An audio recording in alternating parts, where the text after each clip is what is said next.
आज हम बात करने वाले हैं दिल्ली सल्तनत की उस जबरदस्त कहानी की कि कैसे एक जीती हुई जमीन पर फैली अराजकता से एक बहुत बड़े और मजबूत साम्राज्य का जन्म हुआ। ये कहानी है जीत की, बड़े बड़े सपनों की और उन चुनौतियों की जो एक सल्तनत को खड़ा करने में सामने आती हैं। तो सबसे बड़ा सवाल यही उठता है ना, कि कोई हमलावर आता है, एक जगह को जीतता है, तो वो उस जीत के बाद के केओस को, उस उथल-पुथल को एक लंबे समय तक चलने वाली हुकूमत में कैसे बदलता है। चलिए मध्यकालीन भारत के इसी मुश्किल दौर में चलते हैं और इस पहेली को सुलझाने की कोशिश करते हैं।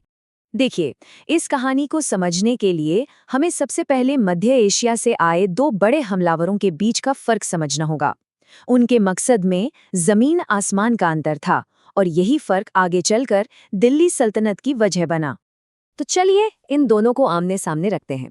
एक तरफ है महमूद गजनवी, उसका मकसद सीधा साधा दौलत और लूट।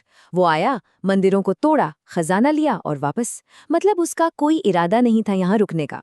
और दूसरी तरफ मोहम्मद गोरी, इसके इरादे कह सकते हैं कहीं ज्यादा बड़े थे। उसे सिर्फ लूटना नहीं था, उसे यहाँ जीतना था, यहीं रहना था, यहीं पर हुकूमत करनी थी। और बस यही वो सबसे बड़ा फर्क है जो पूरी कहानी बदल देता है।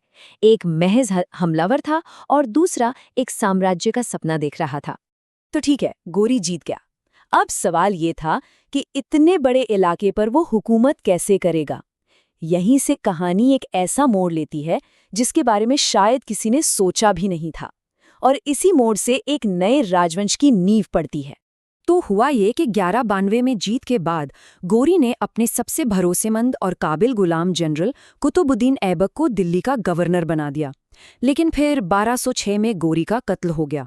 अब दिल्ली की गद्दी पर एक तरह से कोई दावेदार नहीं था, एक पावर वैक्यूम बन गया था। ऐबक ने इसी मौके को पहचाना। उसने फौरन खुद को दिल्ली का आज़ाद सुल्तान घोषित कर दिया और बस यहीं से शुरू हुई दिल्ली सल्तनत, और जिसे हम गुलाम वंश कहते हैं, उसकी कहानी। सोचे जरा, एक गुलाम से सुल्तान बनने का ये सफर कितना अनोखा रहा होगा। ऐबक ने हुकूमत तो सिर्फ 4 साल ही की, लेकिन उसकी छाप हमेशा के लिए रह गई। वो अपनी दरियादिली के लिए इतना मशहूर था कि लोग उसे लाख बख्श कहते थे, मतलब लाखों का दान देने वाला। पर उसका सबसे बड़ा काम था दिल्ली को एक नई पहचान देना। उसने कुतुब मीनार बनवाना शुरू किया, और ये सिर्फ एक मीनार नहीं थी, ये आसमान को छूता हुआ एक ऐलान था कि देखो, दिल्ली में एक नई ताकत आ चुकी है। तो ऐबक ने नींव तो रख दी, लेकिन एक फौजी जीत को एक ठीक-ठाक चलने वाले मुनज़्ज़म राज्य में बदलना, ये चुनौती कहीं ज़्यादा बड़ी थी। और इस काम को अपने हाथ में लिया उसके बाद आने वाले सुल्तान इल्तुतमिश ने। ज्यादातर इतिहासकार एक बात पर सहमत हैं कि सल्तनत की शुरुआत भले ही ऐबक ने की हो, लेकिन उसे असल में मजबूती दी इल्तुतमिश ने। उसी ने एक फौजी कब्जे को एक चलती फिरती मुनज़्ज़म हुकूमत की शक्ल दी। इसीलिए उसे ही दिल्ली सल्तनत का असली संस्थापक, अ रियल आर्किटेक्ट, माना जाता है। अच्छा, उसके सबसे बड़े सुधारों में से एक था पैसा, करेंसी।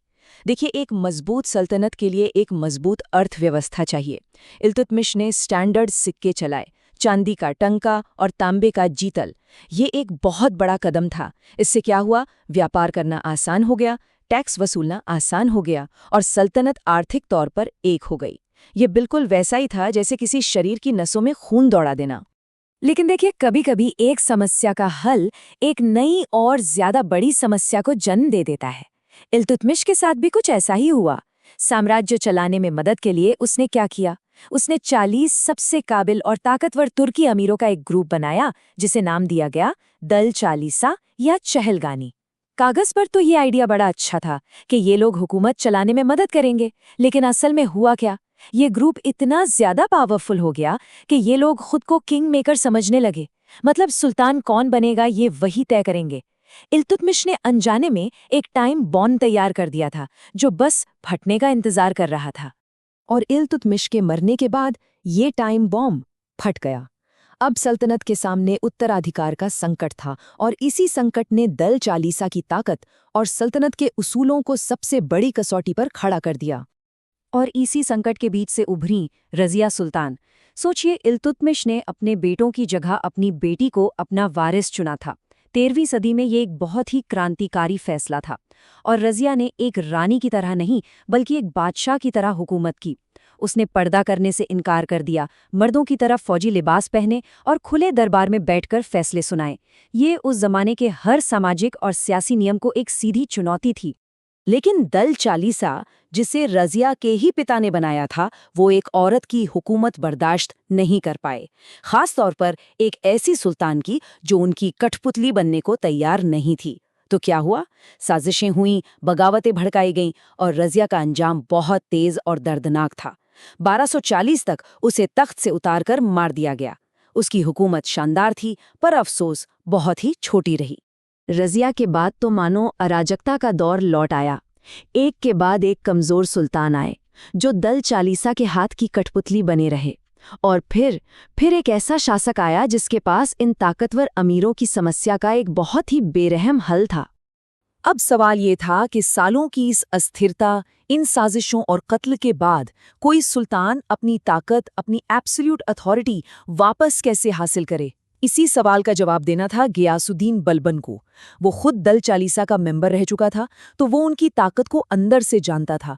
और जब वो तख्त पर बैठा तो उसका सिर्फ एक ही मकसद था, सुल्तान की ताकत को सबसे ऊपर लाना। पर सवाल था, कैसे? बलबन का जवाब दिमागी भी था और बेरहम भी। उसने खुद को जिल इलाही का खिताब दिया, जिसका मतलब है जमीन पर खुदा का साया। ये सिर्फ एक शानदार टाइटल नहीं था, ये एक जबरदस्त पॉलिटिकल थ्योरी थी। इसका मतलब ये था कि सुल्तान को ताकत अमीरों से नहीं बल्कि सीधे खुदा से मिलती है। तो अब सुल्तान की नाफरमानी करना खुदा की नाफरमानी करने जैसा था। इस एक आइडिया ने सुल्तान के पद को लगभग पवित्र बना दिया। और जरा इस पर नजर डालिए कि उसने इस आइडिया को असलियत में कैसे बदला। उसने दल चालीसा को जड़ से खत्म कर दिया, अपने पुराने साथियों तक को नहीं छोड़ा। दरबार में ऐसा सख्त माहौल बनाया कि किसी की हिम्मत नहीं होती थी कि वो मुस्कुरा भी सके। जासूसों का एक पूरा नेटवर्क फैला दिया और मंगोलों से सीमाओं को सुरक्षित किया।